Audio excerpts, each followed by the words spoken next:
You know, we like the common sense. Used a lot. It's usually pretty effective, too, and you really are. I've watched you, even on Larry King. You know, you're very young. I don't know how you were Larry King, but you're very young. But you were, and you always had the situation covered properly. At 21 years old, Tulsi became the youngest woman ever elected to the Hawaii State Legislature. After 9/11, she joined the Hawaii Army National Guard and deployed abroad 3 times, and highly respected by everybody. So many people writing in letters saying she was so exceptional even then. She continues to serve as a lieutenant colonel in the U.S. Army Reserve, and Tulsi also served 4 terms in the United States House of Representatives, where she was a member of the House Armed Services Committee. She is a former vice chair of the National Democratic Party. Can you believe that? And here she is. That's very. But she was never a Democrat. She was, at heart, she was a Republican. I watched her, and was a 2020 Democrat candidate for president of the United States. It's not easy, right? It's not so easy. People think it's easy. It's not easy. Throughout her service, Tulsi has always distinguished herself as a leader of the highest caliber. She's earned the respect and admiration and love of Americans on both sides of the aisle as her profound commitment to the values that keep us free, and she really does have those values as much as anybody. In recent years, Tulsi left's attacks on free speech and the dangers of an unelected deep state. And I have to say, she was very, very strong for me when I was going through all of the fake news and all of the problems that we had with some very sick people. She was always out there. Before I really knew her as well, she was out there defending me, so I appreciated that, Tulsi. But the threat of a warmongering military-industrial complex and the weaponization of government and governmental people that go out and persecute, they like to persecute people that are innocent. Tulsi herself became a target of that weaponization when she was outrageously placed on a suspected terrorist watch list by the Biden regime. It's a very evil regime after criticizing their appalling abuses of power. And I'm confident that as director of the National Intelligence, Tulsi will work tirelessly to keep America safe. And she's been doing that her entire career. I think it's going to be a very natural day for you when you walk in. It's just have to keep the way you are. Just stay the way you are. She'll be clear-eyed and she'll be focused on the threat of radical Islamic terrorism and lots of other threats, too, threats from within, and give no quarter to America's foreign enemies. At the same time, I'm entrusting Tulsi with the responsibility of overseeing urgently needed reforms to the U.S. intelligence community to protect the rights and the civil liberties of all Americans. She'll provide the American people with transparency, eliminate corrupt national security state. There's only one thing I can say, that there's nobody like her for this job. This was a very easy one for me. She was recommended by some of the top people in that world. It's a little world, you know. It's a little smart world. It sometimes can be an evil world when the wrong people are there, but we have the right one. She's had so many great recommendations. I would say Pam was right up there with her, Pam Bondi. She had a lot of I know her a little bit better, and you're doing a fantastic job after about 3 or 4 days, right? You've had a lot of experience, but you've never seen anything like this, Pam. But you're going to do fantastic as the Attorney General, fantastic. So thank you and congratulations. We did this with Pam a few days ago, and this is again my honor. So congratulations to Tulsi, and I think Pam is going to administer the oath, and when she does that, I'll sign your new certificate. Good. Thank you. Thank you very much, everybody.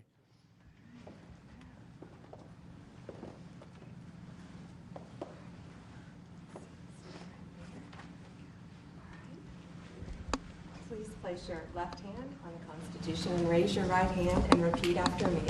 I do solemnly swear I, Tulsi Gabbard, do solemnly swear that I will support and defend the Constitution of the United States that I will support and defend the Constitution of the United States against all enemies, foreign and domestic, against all enemies, foreign and domestic, and that I will bear true faith and allegiance to the same, and that I will bear true faith and allegiance to the same, that I take this obligation freely, I take this obligation freely, without any mental reservation without any mental reservation or purpose of or purpose of evasion, and that I will well and faithfully that I will well and faithfully discharge the duties of the office on which I am about to enter.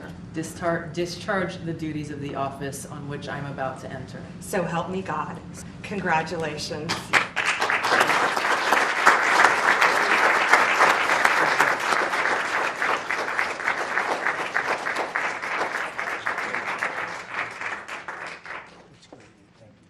It's a big deal. Thank you.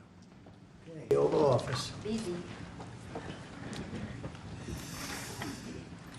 Okay, we got a good one here.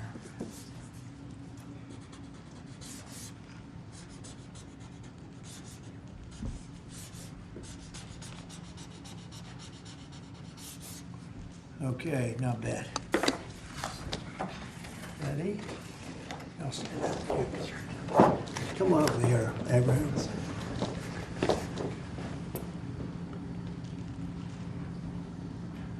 Okay, I'm sure there are no questions. Mr. President, when and where will you be with You know what, I'd like to have Tulsi say a few words first, then we could answer a couple of questions. That's good.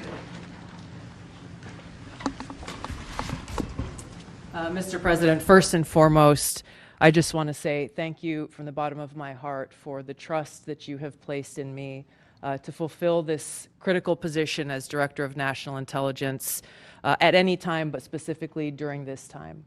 Unfortunately, the American people have very little trust in the intelligence community, largely because they've seen the weaponization and politicization of an entity security.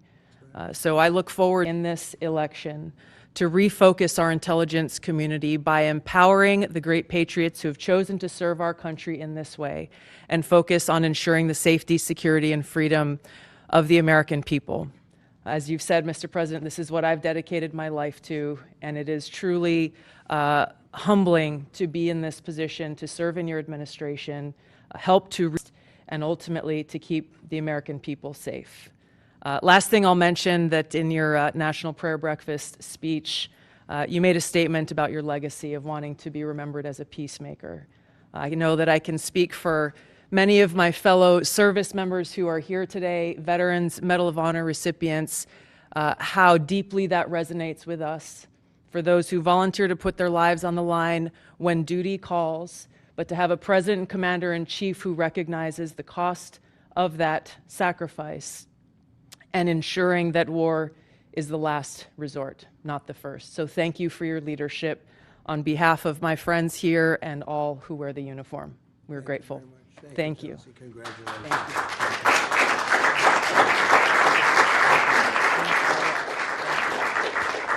Mr. President, when and where do you plan on meeting with Vladimir Putin, and were there any preconditions? No, we had a great call, and it lasted for a long time, over an hour this morning. I also had with President Zelensky a very good call after that. And I think we're on the way to getting peace. I think President Putin wants peace, and President Zelensky wants peace, and I want peace. I just want to see people stop getting killed. We're very far away from that particular war, but that's a vicious war. Probably 1.5 million soldiers killed in a short period of time. I've never seen anything. I have pictures that are, you wouldn't believe it. You wouldn't believe what you have to look at. Young, beautiful sock with people didn't really know what President Putin's thoughts were, but I think I can say with great confidence he wants to see it ended also. That's good. And we're going to work toward getting it ended and as fast as possible. It's a horrible situation going over. It's flat land, and the bullet goes off, and the only thing it can hit is a body, a human body, a young human body. And they're losing just tremendous numbers of mostly soldiers. Just the cities and towns have been largely demolished. It's a shame what's happened to that country. It would have never happened if I were president. That I can tell you. Would have never happened. It's to look at that. And October 7th would have never happened either, by the way. The Middle East But we'll get it. I think we'll get it. We'll get something done. We're going to be meeting. Actually, tomorrow they're meeting in Munich, as you know, and we're going to have some other meetings. And I'll be dealing with President Putin largely on the phone, and we ultimately expect to meet. In fact, we expect that he'll come here, and I'll go there, and we're going to meet also probably in Saudi Arabia. The first time we'll meet in Saudi Arabia, see if we can get something done. But we want to end that war. That war is a disaster. It hasn't been set, but not too distant future. We both understand.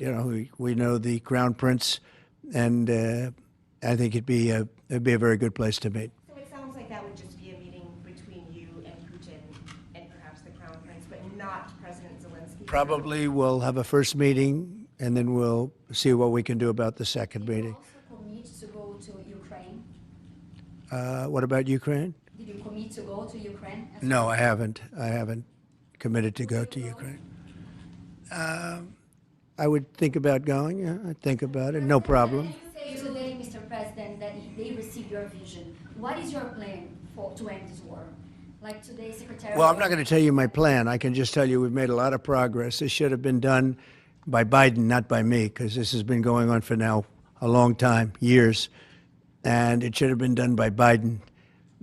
Just like the young gentleman that I brought home yesterday after 2 weeks. We worked on it for 2 weeks. He was a fine man, and he was in there for 3.5, almost 4 years, and they weren't able to do a thing, and I got him out. And as you know, I didn't pay $6 billion. I didn't pay anything.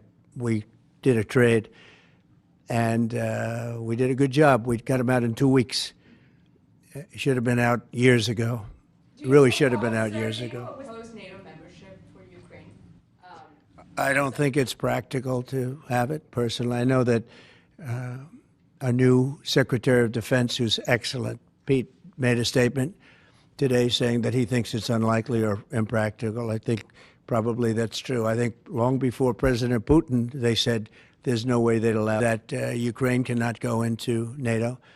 And I'm okay with that. I just want the war, whether they are or they're not.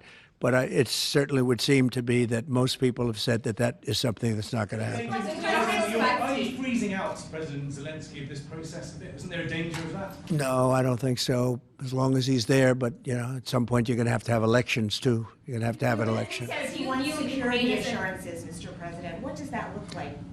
In terms of what?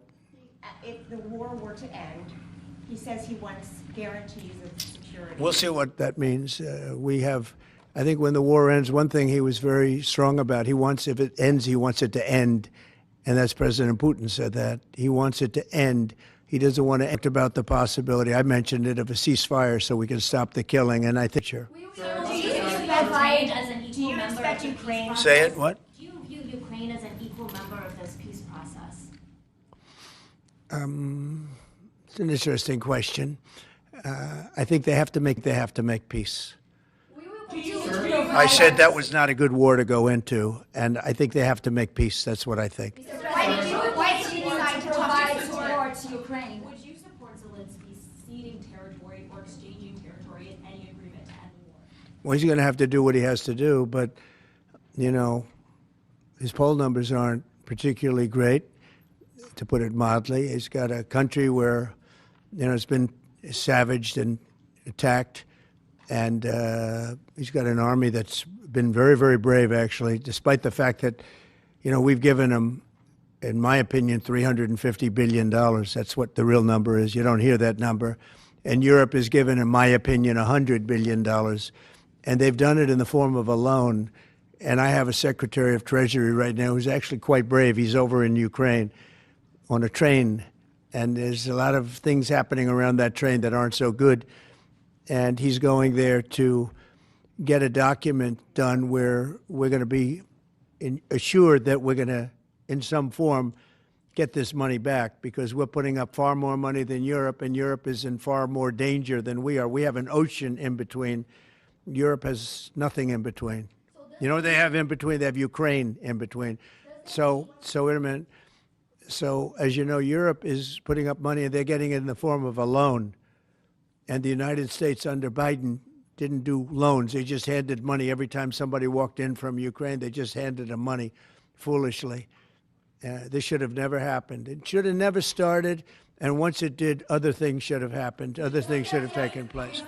So we're getting security on our money. We're going to have it secured by, they have rare earth, and they have oil and gas, and they have a lot of other things. And we're asking for security on our money. So does it mean you are not sending any more They've agreed to it. Ukraine? Ukraine has agreed to it. Does it mean you are not sending any more aid to Ukraine? No, we are, but we want it secured, and the money is going to be secured.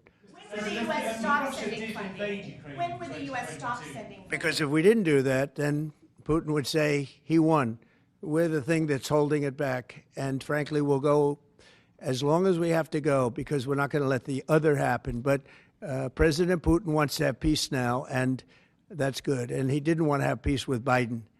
Was that conversation with Putin? And you tell me why that is, okay? Was that conversation with Putin to start these negotiations part of the deal to bring Fogel home? No, but it was a nice thing that he allowed Mark Fogel to leave. In fact, Mark wasn't feeling well, but he was all of a sudden about 2 weeks ago, he started being treated very nicely. He said they took him out for haircuts. They took him out. They helped him out a little bit and made him feel better, made him look better. And they were nice to him. And he said, I saw something happening. And it coincided with when I came into office. So that was nice. And he's a fine person. He was so happy to be out. He was there for 3.5 years plus, and he shouldn't have been there at all. They should have had him out much faster than that.